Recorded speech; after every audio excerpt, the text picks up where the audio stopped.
Vamos novamente para o nosso quarto dia do nosso desafio de amar. O amor é atencioso. E antes de nós entrarmos na leitura, eu quero dizer para você que você tem que manifestar isso de uma forma intencional. Ser intencional, ser positivo e ser perseverante. Ser corajoso, porque você não será desafiado por pouco tempo, você será desafiado por 40 dias. E isso poderá transformar a sua vida e o seu casamento. A palavra de Deus diz que o amor é um mandamento. E se é um mandamento, nós, diante daquilo que o Senhor nos fala, nós temos a opção de escolher amar ou não. Quando escolhemos caminhar nesse caminho, caminhar nessa trilha do amor, nós então devemos manifestar com as nossas atitudes claras, e então nos comprometermos com isso até o final. Se você se comprometer com isso, isso com certeza abençoará a sua vida. Vamos então. Quarto dia, o amor é atencioso. Quão preciosos também são os teus pensamentos para comigo, ó Deus! Quão grande é a soma deles! Se eu fosse contá-los, eles seriam maiores em número do que a areia. Quando acordo, ainda estou contigo. Salmo 139, versículo 17 a 18. O amor pensa. Ele não é um sentimento tolo que passeia pelas ondas da emoção e então cai no sono mental. Ele se mantém ocupado em pensamentos, sabendo que os pensamentos amorosos precedem as atitudes amorosas. Quando você se apaixona, o pensamento veio quase que naturalmente. Você passou horas imaginando como seria a pessoa amada, imaginando o que ela estaria fazendo, ensaiando coisas marcantes para dizer e, depois, curtindo doces memórias do tempo que passaram juntos. Você disse sinceramente: eu não consigo parar de pensar em você.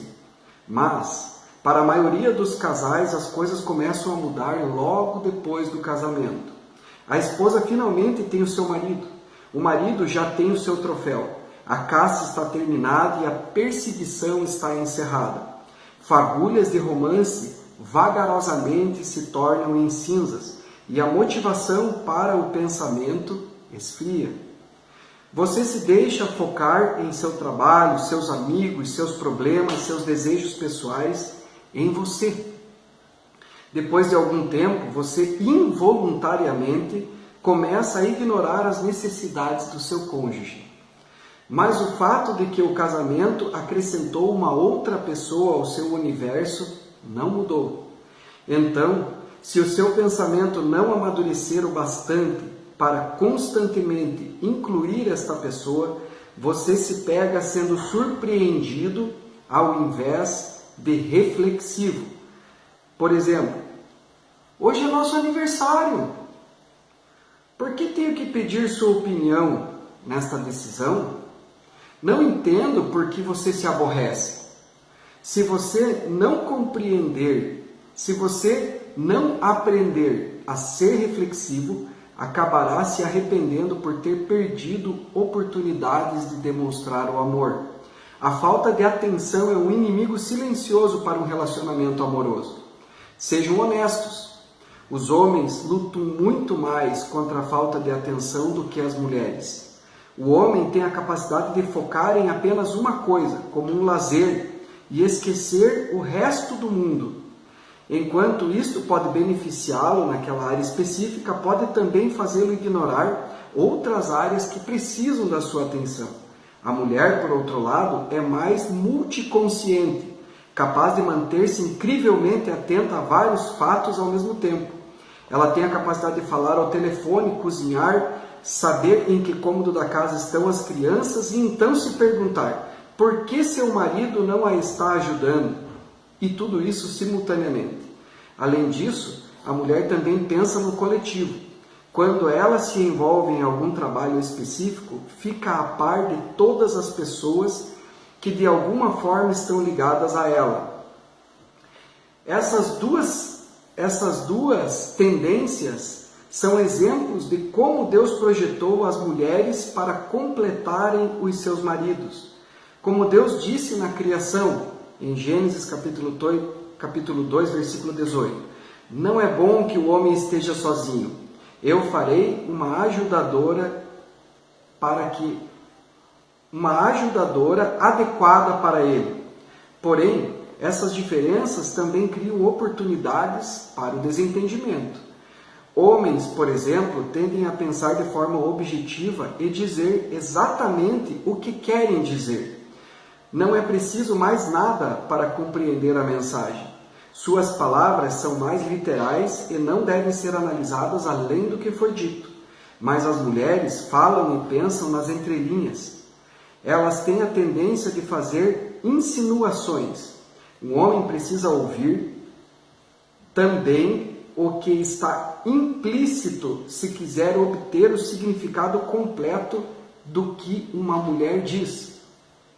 Se um casal não tem essa compreensão um do outro, isso pode resultar em desentendimento e sem fim. Ele fica frustrado tentando entender por que ela fala em enigmas ao invés de falar o que quer de uma vez. Ela fica frustrada tentando entender por que ele é tão desatento e não soma 2 mais 2 para compreender o que ela diz. Uma mulher deseja profundamente que seu marido seja atencioso e reflexivo. Essa é uma das chaves que a ajuda a se sentir amada. Quando ela fala, o homem sábio ouve como um detetive para descobrir as necessidades e desejos implícitos em suas palavras. Contudo, se ela sempre tem de juntar as peças, ele perde a oportunidade de demonstrar que a ama. Isso também explica por que as mulheres ficam chateadas com seus maridos sem dizer a eles o porquê. Ela pensa: eu não deveria ter de explicar isso para ele. Ele precisa ser capaz de olhar a situação e entender o que está acontecendo aqui. Ao mesmo tempo, ele se sente mal, porque não pode ler a mente dela e deseja saber pelo que está sendo punido por um crime que não sabia que havia cometido. O amor requer atenção dos dois lados. O tipo de atenção que constrói pontes através da combinação de paciência, bondade e generosidade. O amor ensina a acertar o alvo, a respeitar e apreciar a maneira única de pensar de seu cônjuge.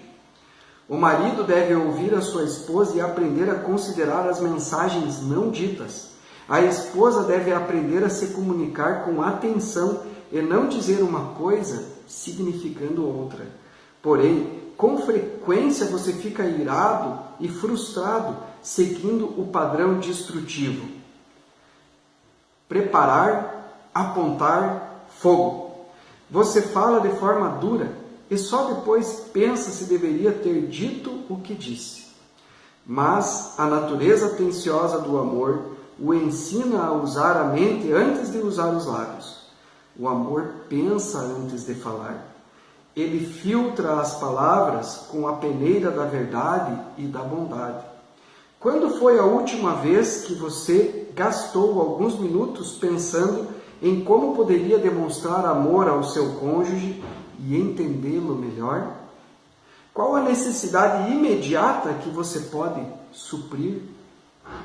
Para qual próximo evento, aniversário, data comemorativa, feriado, você já pode se preparar? Grandes casamentos vêm de grandes reflexões. Então, para que nós possamos amar, é necessário que nós aprendamos a pensar sobre isso, a refletir sobre isso e, especialmente, sermos intencionais. Porque o amor não é apenas um sentimento. O amor é uma escolha. O amor é também um compromisso e uma atitude.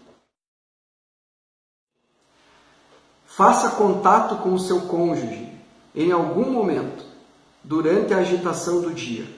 Sem qualquer outra intenção, pergunte como ele está e se tem algo que você pode fazer por ele.